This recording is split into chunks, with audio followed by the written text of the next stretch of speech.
dan sebagainya. Pertama, kalau kita di MPR itu tidak terkait secara langsung dengan aksi lapangan gitu ya.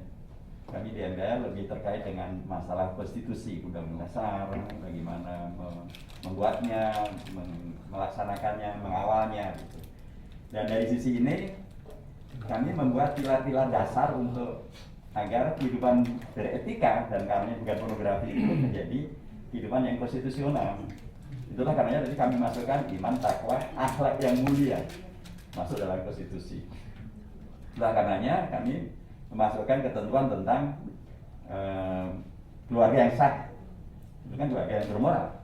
Tentu karenanya menentang konstitusi. Kami masukkan misalnya dalam sumpah jabatan presiden dan wakil presiden tentang memegang beriman dan bertakwa, memegang Pancasila, dan itu artinya adalah. Jadi dari sisi ini kami bahkan di MPR itu ada TAP MPR nomor 6 tahun 2001 tentang etika kehidupan berbangsa dan bernegara. Itu tentu juga hal-hal yang bila itu dilaksanakan otomatis pornografi bisa terkoreksi. Nah, di mana letak mempermasalahkan pornografi? Di DPR. Dan terutama di DPR sudah ada undangan tentang pornografi. Sudah.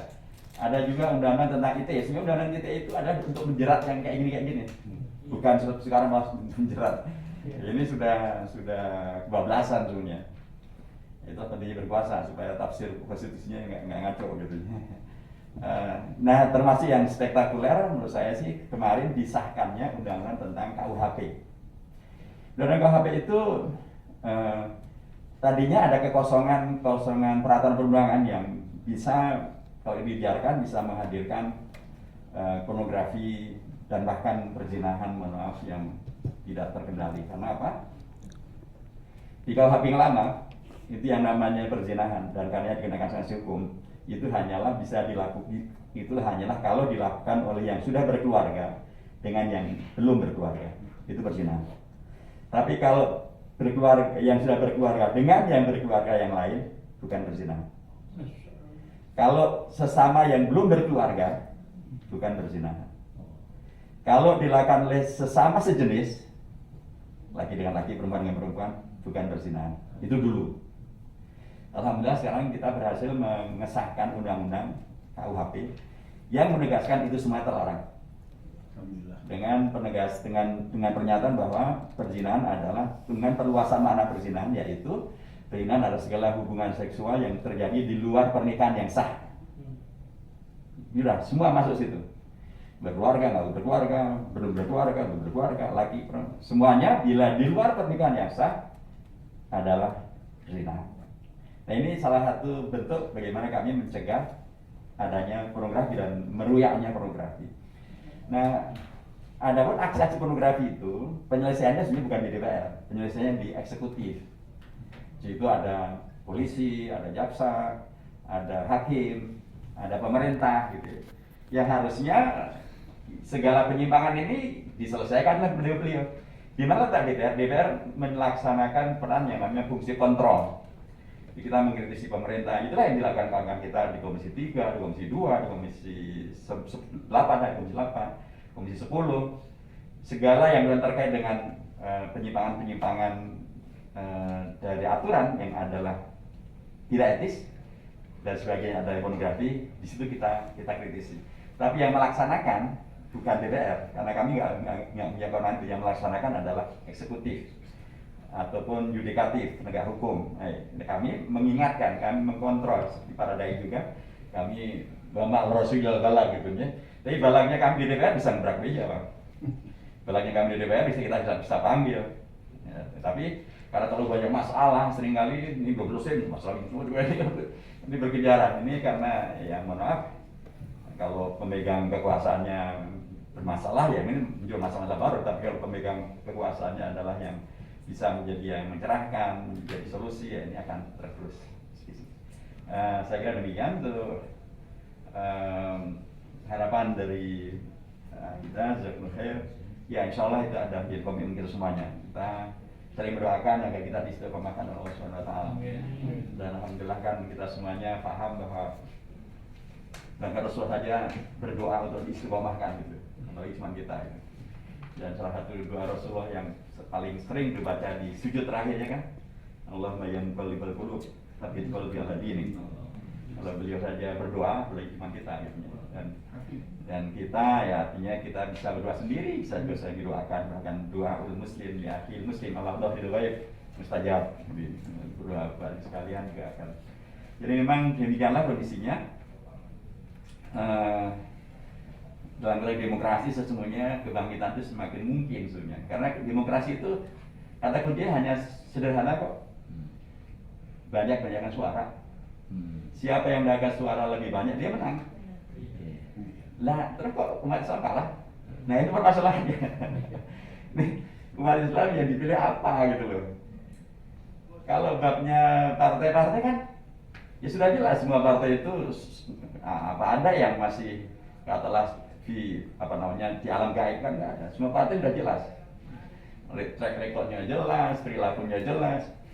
Kalau jelang pemilu kemudian semuanya ngecap, ya memang nggak ada kecap nomor 2, semua kecap nomor 1. Tapi kan track record ketahuan. Siapa bagaimana, si B bagaimana, si C bagaimana, selama ini dengan umat bagaimana, selama ini istiqomah atau tidak kan ketahuan. Masa hanya dengan 50.000 kemudian gelap mata.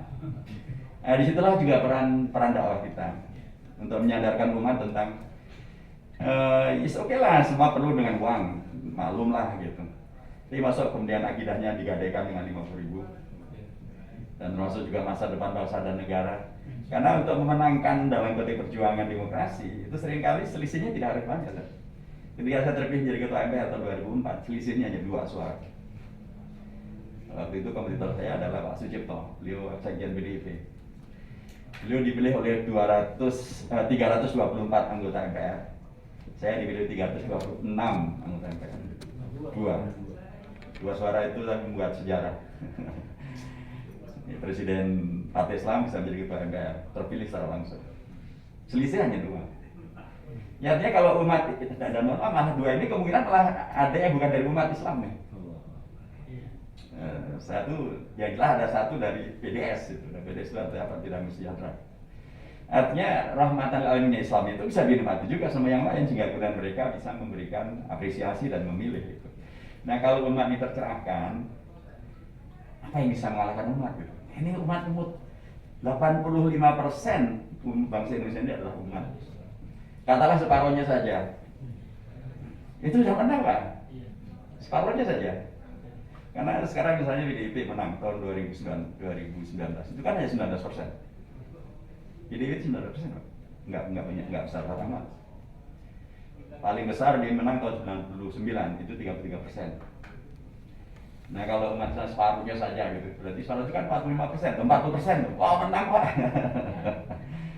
Cuman kenapa selalu begini gitu loh. Nah inilah ya kita muhasabah memang kita selalu muhasabah.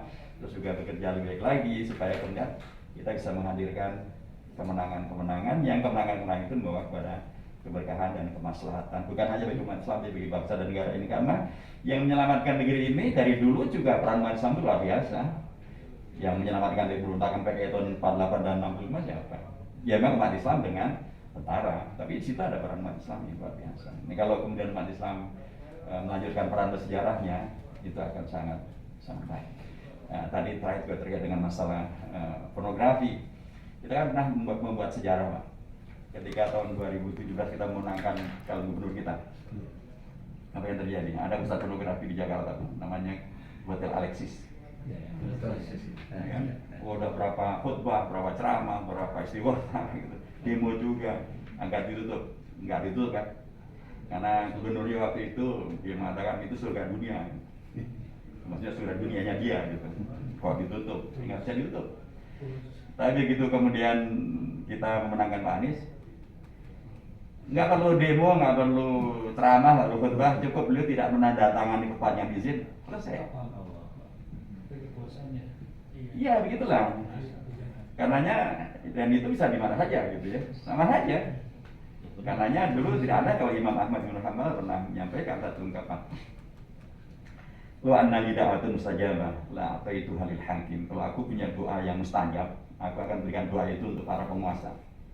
Karena para penguasa itu kata Khalifah Utsman bin Affan, Inna Allah la yanza'u bisultani ma la yanza'u bil Quran. Sering Allah itu dengan kekuasaan mengukuhkan sesuatu lebih cepat, lebih efektif ketimbang hanya dengan norma.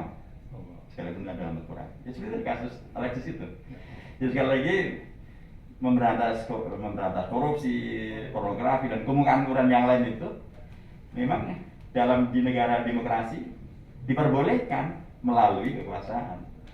Nah, kalau kekuasaan itu adalah kekuasaan yang dimenangkan oleh umat, ya insya Allah berarti akan menghadirkan kemenangan bagi keumatan dan akan membuktikan bahwa kalau umat yang menang, yang akan muncul bukan terorisme, bukan radikalisme seperti yang dibuktikan oleh Pak Anies ya, dia jadi gubernur di Jakarta gitu kan. Itu kan waktu beliau awal jadi gubernur kan, waktu awal kampanye kan ada yang minum, awas hati-hati jangan sampai menang, kalau menang ngeri.